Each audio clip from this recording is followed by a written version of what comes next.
성경에는 당신이 이미 읽었지만 한 번도 진정으로 보지 못한 무언가가 있습니다. 그것은 숨겨져 있지 않습니다. 비밀 코드로 되어 있지도 않습니다. 분명하고 직접적이며 눈앞에 있습니다. 그럼에도 거의 모든 사람에게 보이지 않은 채 지나갑니다. 많은 사람들이 재정적인 도움을 구하며 기도하는 동안 믿음과 번영의 관계를 완전히 바꾸는 한 가지 잊힌 원리가 존재합니다. 그것은 마법 공식이 아닙니다. 공허한 약속도 아닙니다. 그것은 영적인 태도입니다. 가장 큰 감옥은 돈의 부족이 아닙니다. 한계 속에 사는 것이 하나님을 기쁘시게 한다는 조용한 믿음입니다. 만약 당신의 사고방식과 태도 그리고 결과까지 변화시킬 수 있는 특정한 정렬이 존재한다고 말한다면 어떻겠습니까? 앞으로 몇 분 안에 왜 그렇게 많은 사람들이 믿음이 있음에도 불구하고 계속 결핍에 묶여 있는지, 그리고 어떻게 성경적이고 의식적이며 실제적인 방법으로 그 순환을 끊을 수 있는지 이해하게 될 것입니다. 그러나 당신이 듣게 될 것은 호기심이 아니라 결단을 요구합니다. 오랫동안 사람들은 한계 속에 사는 것이 영성의 표시라고 배웠습니다. 재정적 어려움이 겸손의 증거라고 배웠습니다. 적게 가질수록 하나님과 더 가까워진다고 배웠습니다. 그리고 깨닫지 못한 채 수백만 명이 결핍을 하나님과 동행하는 자연스러운 일부로 받아들이게 되었습니다. 그러나 하나님을 의지하는 것과 결핍에 사로잡혀 사는 것 사이에는 큰 차이가 있습니다. 의지는 신뢰입니다. 지속적인 결핍은 제한입니다. 재정적 어려움이 영구적인 상태가 되면 그것은 생각과 결정과 기대를 형성하기 시작합니다. 사람은 무엇인가가 부족할 것이라고 예상하며 하루를 시작합니다. 두려움을 계산해 넣고 한 달을 계획합니다. 실망하지 않기 위해 작게 꿈꿉니다. 그리고 서서히 그 사고방식은 절대적인 진리처럼 자리 잡습니다. 문제는 단지 은행 장고가 아닙니다. 지속적인 부족이 정체성에 미치는 영향입니다. 그것은 비전을 축소시킵니다. 담대함을 약화시킵니다. 특정 수준의 번영은 나를 위한 것이 아니다 라고 믿게 만듭니다. 그리고 그때 순환이 완성됩니다. 내면에서 운명으로 받아들인 것은 외부에서 감옥으로 맞서기 어렵기 때문입니다. 하나님은 결코 빈곤으로 영광 받으신 적이 없습니다. 그분은 언제나 공급자이시며 붙드시고 인도하시고 능력을 주시는 분으로 계시되었습니다. 그러나 마음이 영성을 결핍과 연결시키면 보이지 않는 장벽이 생깁니다. 그리고 보이지 않는 장벽이 가장 위험합니다. 오늘 어떤 실천이나 방법, 과정에 대해 말하기 전에 먼저 이 뿌리를 직면해야 합니다. 결핍 속에 사는 것이 정상이라는 믿음입니다. 그렇지 않습니다. 그리고 이것이 도전받지 않는 한 아무것도 진정으로 바뀌지 않습니다. 계속해서 싸움 속에 머무는 사람과 전진하기 시작하는 사람을 가르는 결정적인 지점이 있습니다.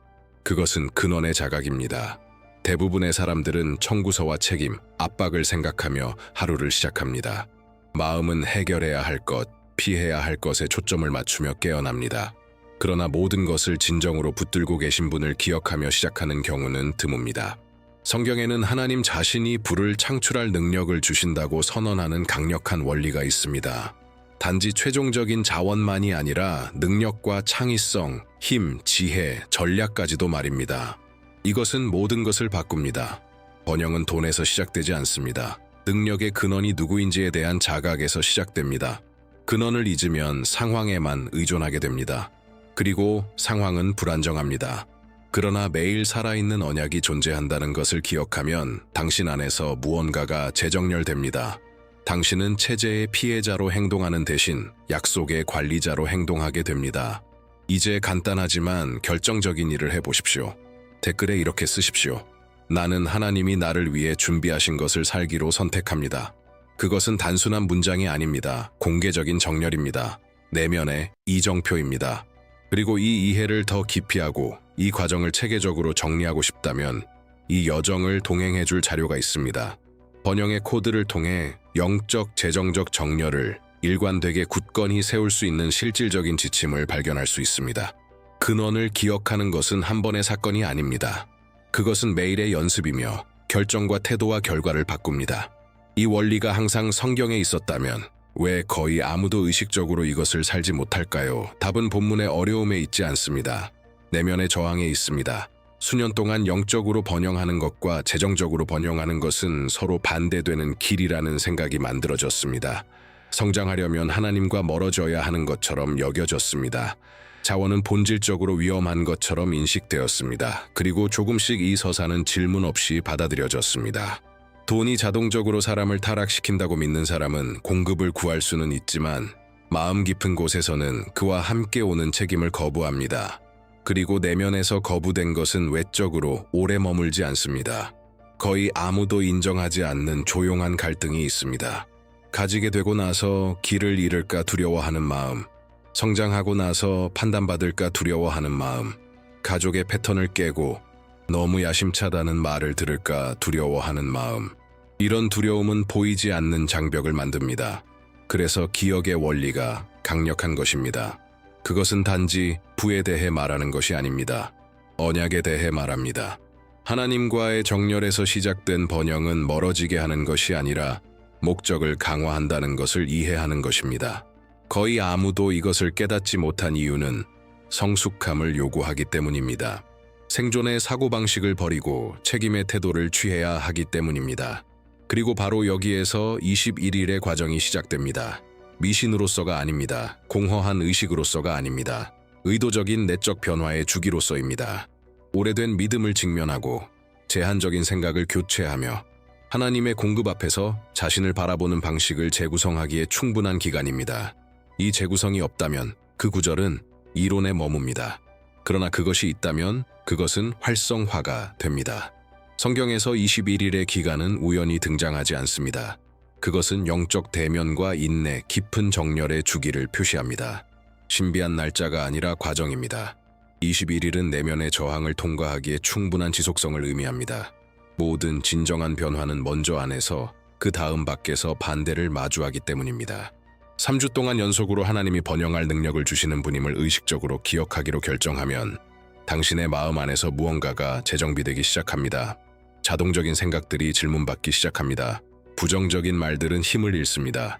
항상 부족할 것이라는 두려움은 구조화된 신뢰로 대체되기 시작합니다. 처음 며칠은 단순한 반복처럼 느껴집니다. 과정의 중간에는 의심이 찾아옵니다. 마음이 협상하려 합니다. 이게 정말 차이를 만들까? 바로 그 지점에서 많은 사람들이 멈춥니다. 그러나 거의 아무도 이해하지 못하는 것은 매일의 반복이 새로운 사고의 길을 만든다는 사실입니다. 믿음은 진리를 지속적으로 들음으로 자랍니다. 그리고 매일 자신의 입으로 진리를 들을 때 당신의 영혼은 그것에 동의하기 시작합니다. 이것이 결정적인 지점입니다. 하늘을 설득해야 하는 것이 아닙니다. 정렬되어야 하는 것은 마음입니다.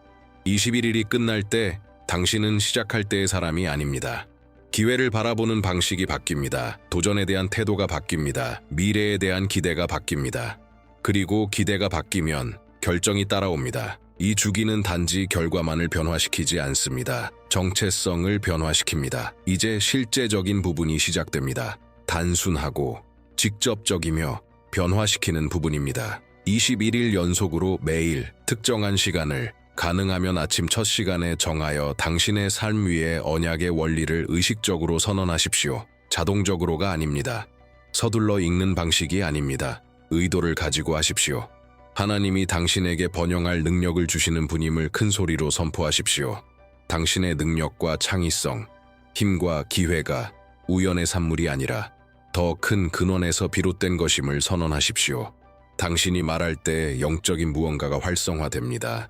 말은 단지 소리가 아닙니다. 그것은 내면의 환경을 형성합니다. 인식을 빚어냅니다. 결정을 이끕니다. 오랫동안 당신은 아마도 무의식적으로 제안의 말을 반복해 왔을 것입니다.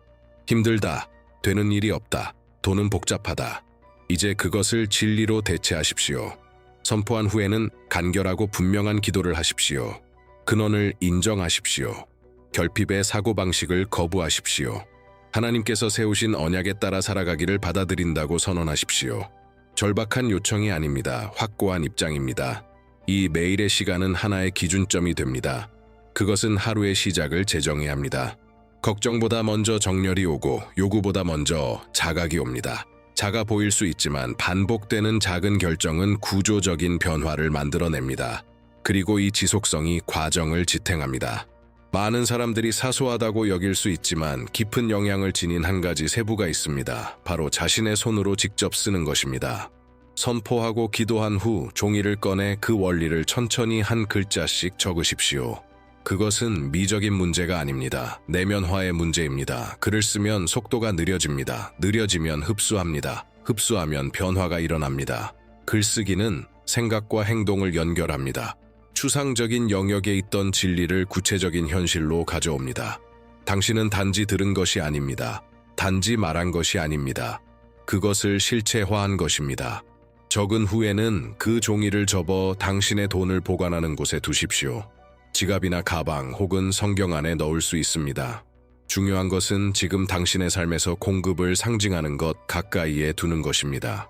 하루 동안 그 종이를 만질 때마다 잠깐이라도 마음속으로 당신의 능력이 하나님께로부터 온다는 사실을 다시 확인하십시오. 이 단순한 행동은 돈과 연결된 오래된 두려움과 불안의 연관성을 끊어냅니다. 점차적으로 이전의 긴장을 일으키던 것이 자각을 불러일으키기 시작합니다.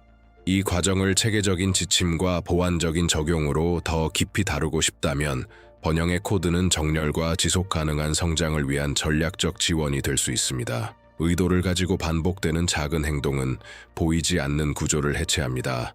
가난은 단지 자원의 부재가 아닙니다. 많은 경우 수년간 강화된 사고 패턴입니다. 그리고 패턴은 지속성으로 해체됩니다. 처음 며칠 동안 변화는 거의 눈에 띄지 않습니다. 즉각적으로 특별한 일이 일어나지 않습니다. 잔액은 그대로일 수 있습니다. 청구서는 여전히 있습니다. 일상은 평소와 다르지 않습니다. 그러나 내면에서 무언가가 움직이기 시작합니다. 당신은 더 이상 같은 비관으로 말하지 않는 자신을 발견합니다. 예상치 못한 상황 앞에서 같은 절망으로 반응하지 않습니다. 현실을 부정하는 것이 아닌 더 구조화된 신뢰에서 나오는 다른 평온함이 생겨납니다. 주위의 방향이 바뀌기 시작합니다. 이전에는 장애물만 보이던 곳에서 가능성이 보이기 시작합니다. 생각이 더 분명해집니다. 멀게만 느껴지던 해결책이 실현 가능해집니다. 전략적인 대화가 이루어집니다. 예상치 못한 연결이 나타납니다. 이것은 우연이 아닙니다. 마음이 결핍의 주파수에서 벗어나면 항상 그 자리에 있던 기회를 인식하기 시작합니다. 사고방식은 필터처럼 작동합니다. 아무것도 잘 되지 않는다고 믿으면 뇌는 그 믿음을 확인합니다. 당신 위에 능력이 풀려 있다고 믿기 시작하면 결정이 그것을 반영하기 시작합니다. 그리고 다른 결정은 다른 결과를 만들어냅니다. 또 다른 미묘한 변화는 번영에 대한 죄책감의 감소입니다. 재정적으로 성장하는 것이 믿음을 배반하는 것이 아니라는 것을 이해하기 시작합니다. 그것은 책임의 확장입니다. 더 많은 자원을 통해 목적을 이루고 사람을 돕고 견고한 것을 세우는 것입니다. 이것이 진정한 변화의 시작입니다. 먼저 내면이 바뀌고 그 다음 외면이 따라옵니다. 그리고 어느 순간 당신은 더 이상 예전처럼 생각하지 않는 자신을 발견합니다. 21일 안에는 거의 아무도 말하지 않는 중요한 순간이 있습니다. 보통 초기의 열정이 지나가고 결과가 아직 완전히 보이지 않을 때 찾아옵니다. 바로 그때 의심이 다시 돌아오려 합니다. 정말 차이가 있는지 스스로 묻게 됩니다. 단지 말을 반복하고 있는 것은 아닌지 의문이 듭니다. 정말로 무언가가 변화하고 있는지 생각하게 됩니다. 오래된 마음은 모든 것이 예전과 같을 것이라고 속삭이며 자리를 되찾으려 합니다. 이것이 전환점입니다. 모든 진정한 변화는 저항을 마주하기 때문입니다. 먼저 내적으로, 그 다음 외적으로. 수년간 형성된 사고방식은 살아남으려는 시도 없이 며칠 만에 사라지지 않습니다. 많은 사람들이 여기에서 포기합니다. 5째 날에, 7째 날에, 10째 날에. 바로 오래된 구조가 약해지기 시작하는 그때입니다. 이 순간에는 동기보다 지속성이 더 중요합니다. 특별한 감정을 느끼기 때문에 계속하는 것이 아닙니다. 결단했기 때문에 계속하는 것입니다. 결단은 감정이 유지하지 못하는 것을 붙들어줍니다. 이 중요한 시기를 통과하면 흥미로운 사실을 발견합니다. 의심이 힘을 잃습니다. 반복이 자연스럽게 들리기 시작합니다. 멀게만 느껴지던 진리가 당신의 정체성의 일부가 됩니다. 안개 속에서 다리를 건너는 것과 같습니다. 처음에는 거의 보이지 않습니다. 그러나 한 걸음씩 단단히 내디딜 때마다 반대편에 가까워집니다. 그리고 건너간 사람은 깨닫습니다. 그 저항은 확장의 바로 직전, 마지막 장애물이었음을. 내면의 변화가 굳어지면 주변 환경이 반응하기 시작합니다. 극적인 방식으로가 아닙니다. 즉각적인 쇼처럼이 아닙니다. 그러나 정렬을 확인해주는 점진적인 움직임으로 나타납니다. 이전에는 보이지 않던 문들이 보이기 시작합니다. 새로운 일의 기회가 나타납니다. 오래된 아이디어가 새 힘을 얻어 돌아옵니다. 평범해 보이던 대화가 전략적인 연결로 바뀝니다. 올바른 작은 결정들이 쌓이기 시작합니다. 그리고 어느 순간 상황은 더 이상 예전과 같지 않습니다. 가장 흥미로운 점은 외적인 변화가 불안을 만들지 않고 평안을 가져온다는 것입니다. 두려움과 함께 오는 돈과 평안과 함께 오는 자원 사이에는 깊은 차이가 있습니다. 번영이 하나님과의 정렬에서 태어날 때 그것은 부담이 되지 않습니다. 당신을 가두지 않습니다. 오히려 확장시킵니다. 당신은 절박함이 아니라 의식으로 관리하게 됩니다. 균형 있게 정리하고 계획하고 투자하는 법을 배우게 됩니다. 돈은 감정적인 적이 아니라 목적을 위한 도구가 됩니다. 이것은 순환이 올바르게 마무리되고 있다는 분명한 신호입니다. 지속 가능한 번영은 단지 더 많이 받는 것이 아니기 때문입니다. 평안을 잃지 않고 들어오는 것을 유지하는 것입니다. 그리고 평안이 지속될 때 이것이 단지 재정의 문제가 아니라는 것을 이해하게 됩니다. 회복된 정체성의 문제입니다. 성숙해진 태도의 문제입니다. 능력과 공급이 하나님의 언약 안에서 함께 걷는다는 것을 마침내 이해한 사람의 모습입니다. 외적인 것은 이미 내면에서 확립된 것을 확인해 줄 뿐입니다. 이제 이것이 일시적인 것이 될지 지속적인 것이 될지를 결정하는 지점에 도달했습니다. 많은 사람들이 재정적인 발전을 경험하지만 다시 예전 자리로 돌아갑니다. 하나님이 무언가를 거두어 가셨기 때문이 아니라 그 순환이 의식으로 봉인되지 않았기 때문입니다. 성경적 번영은 일시적인 정점이 아닙니다. 지속적인 정렬에 의해 유지되는 상태입니다. 돈을 버는 것과 언약 안에서 사는 것에는 차이가 있습니다.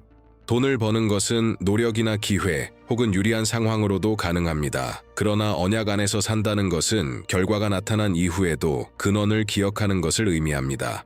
이 자각 없이 자원이 들어오면 불안과 잃을 것에 대한 두려움, 충동적인 결정이 뒤따릅니다. 그러나 정렬과 함께 오면 안정이 생깁니다.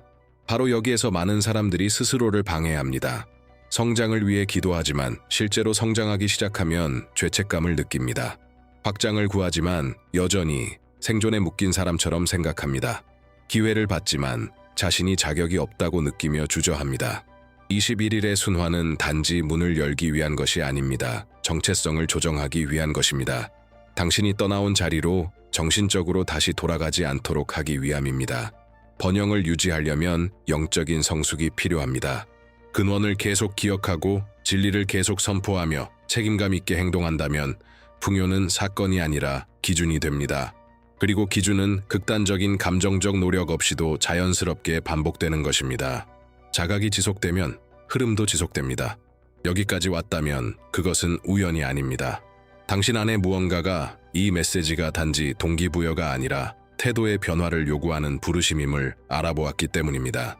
그리고 한 말씀이 변화를 일으켰다면 그것은 여전히 조용한 결핍의 순환에 묶여있는 다른 사람들에게도 계속 전해져야 합니다.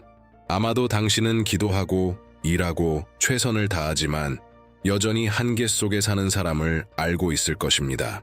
하나님을 사랑하지만 성장하기를 바라는 것에 대해 죄책감을 느끼는 사람일 수도 있습니다. 이 메시지가 그 사람이 조용히 구해온 응답일 수 있습니다. 이 내용이 당신에게 의미가 있었고 명확함과 방향, 새로워진 소망을 주었다면 유튜브의 고마워요 기능을 통해 이 채널을 후원하는 것을 고려해 보십시오. 특정 금액의 문제가 아닙니다. 태도의 표현입니다. 이 말씀을 계속 전해주세요 라고 말하는 실질적인 방법입니다. 각 기여는 이 목적이 계속 살아있도록 돕고 더 많은 사람들이 정체성을 회복시키고 잠재력을 열어주는 성경적 원리를 발견하도록 합니다. 번영에는 의식적인 관대함도 포함됩니다. 삶을 세우는 일에 투자할 때 당신은 그 영향에 함께 참여하게 됩니다.